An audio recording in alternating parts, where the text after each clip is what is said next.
paano po natin mabe-verify independently, katulad po ng sinabi ninyo, Yusek? Well, yan nga po yung medyo challenge sa atin, no?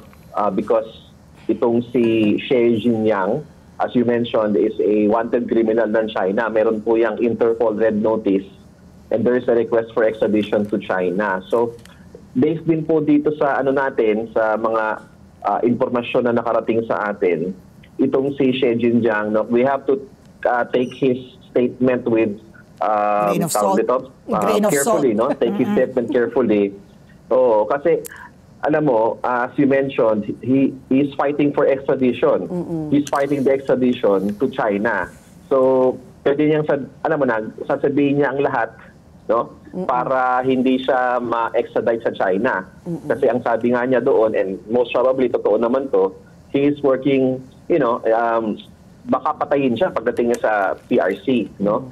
So, ang gagawin natin dito, makikipag-ugnayan tayo sa mga kaalyado natin, yung mga foreign counterparts natin, mga intelligence agencies na counterparts ng Pilipinas, para mabigyan tayo ng karagdagang informasyon tungkol dito. Kasi ang sabi nga sa akin ni National Security Advisor Eduardo Año, he is a wanted criminal since 2012.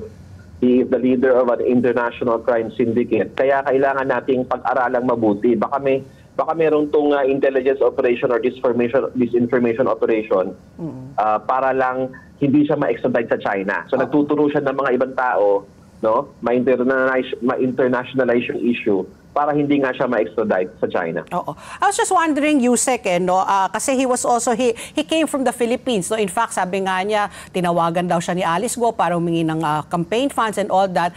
My question is, when he was here in the Philippines, was he even in the radar? You coming from the Security Council, did his name ever even crop up? Was he somebody that you were surveilling? Was he somebody, a person of interest, na threat, security threat? What was his background when he was here?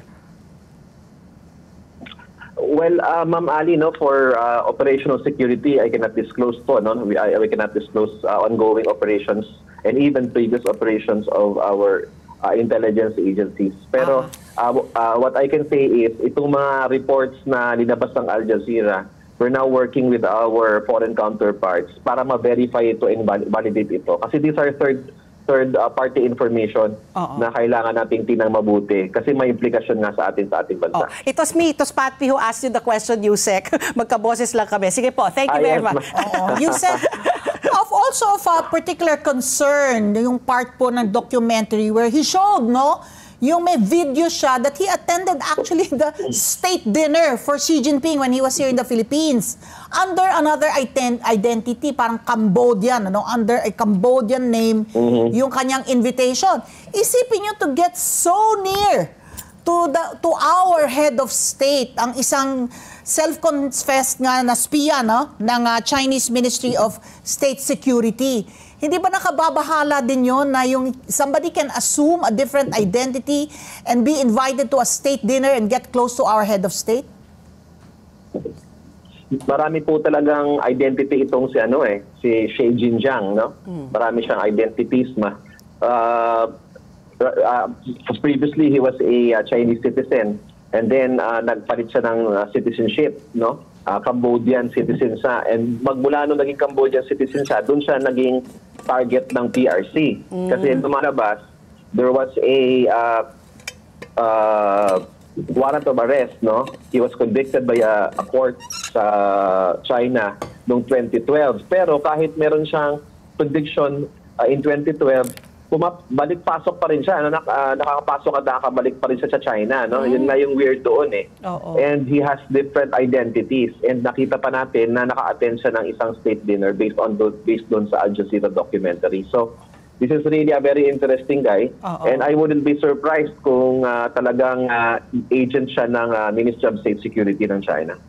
Okay. Yusek, this is Pat P. My next question is, yung niya, no, yung revelation po niya, I'm assuming, did you see it? Kasi was there a bomb that he threw na hindi talaga dapat alam ng mga iba?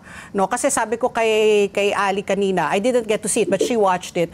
But was there anything there that did he reveal anything that wasn't naman known already? Kasi he identified the name of Alice Go, the mother, where she came from. But all of this was also revealed na during the Senate hearings previously.